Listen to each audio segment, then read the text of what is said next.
This may jinx you guys. Now, I am someone that has an opinion.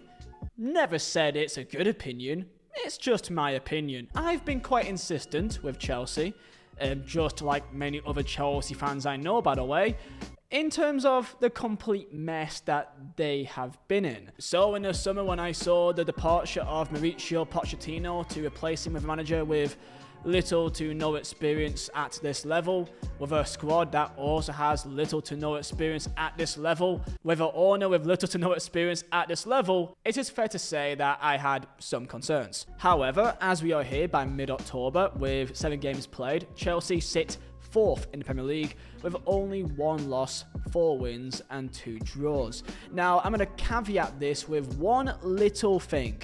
Chelsea have not played against too many of the more competitive clubs yet.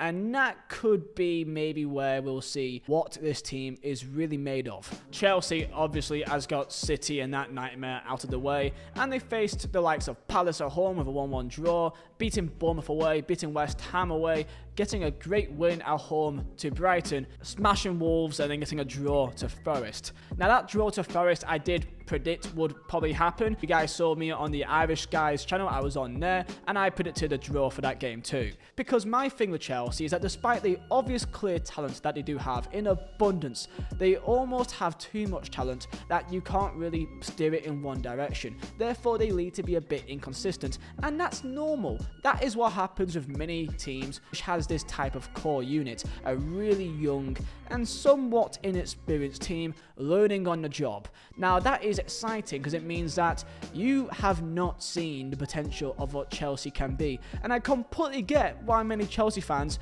may be very almost annoyed to hear the fact that people may not rate them too much, because at the end of the day they are very much a project. However, the one main thing that makes Chelsea stand out to potentially other projects is the fact that the money they've spent is so different to really any other club, but also the amount of time they've spent it. This leads to much more further scrutiny if they don't perform because of the sheer pressure, as they simply need to perform, otherwise their investments may be a big problem for the future. So anyway, comment down below your thoughts on Chelsea and how do you see this season going for them. In my opinion for Chelsea, I think their main goal for this year is some sort of silverware in the cup competitions. I think that could be more than realistic. If it's a Conference League, which they should probably go very far, let's be real here, or in any of the FA Cups or Carabao Cups, I think that's quite realistic. However, if they have the consistency to be in the top 4, that's something that I can't really guarantee as of yet. So comment down below your thoughts, like, subscribe, and Mazzola Designs for the best football prints, all made by myself. Use code Halloween for 17% off all items. And let's get straight into it.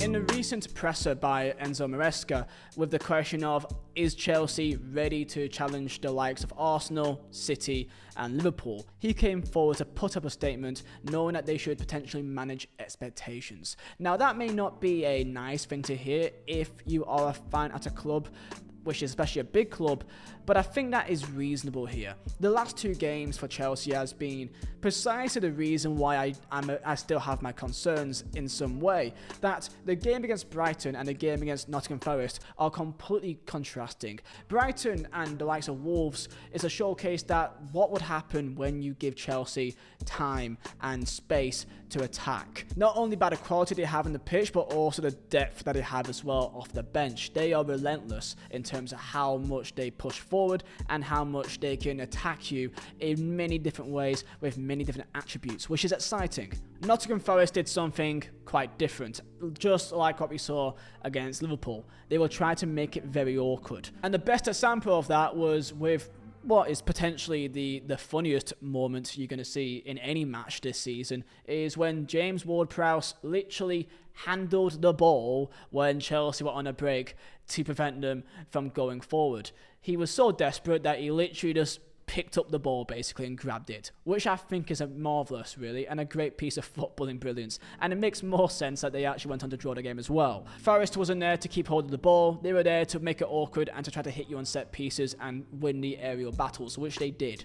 And the keeper, of course, Matt Shells, had some very good saves in that game as well. Great double save to keep Chelsea out, who probably, in all realistic, they should have won the game. The reality is the Premier League is still a very tough league, so it's not a surprise that the likes of Forest, which is a very capable team in Premier League, it will do this to any side in the league, like they did against Liverpool. But Chelsea is still a moving piece on the board here, and they are not the finished product by any means. So the only issue is that this may happen more times than what it should if they wish to be a top 4 team. That's why I say that them potentially aiming to go far in the cup competitions may better suit them. We saw this when they drew at home to the likes of a Crystal Palace that were aimed to make it awkward. Now next weekend Chelsea does play some pretty big games. They have Liverpool away at Anfield, while they're also missing the likes of a Fofana and Cucurella, which is probably a big miss for them. Their only benefit is the fact that they've got so much more depth to their squad. And then they've got a back-to-back double with Newcastle in the league and then in the cup, and then Manchester United away, and then Arsenal. This is where we will see the real Chelsea, and I'm doing this video now because by the time I could do a video in a month's time, things could change maybe. And I want to try and give them hope, because Chelsea, despite me thinking that they are absolutely mental, God almighty are their games exciting.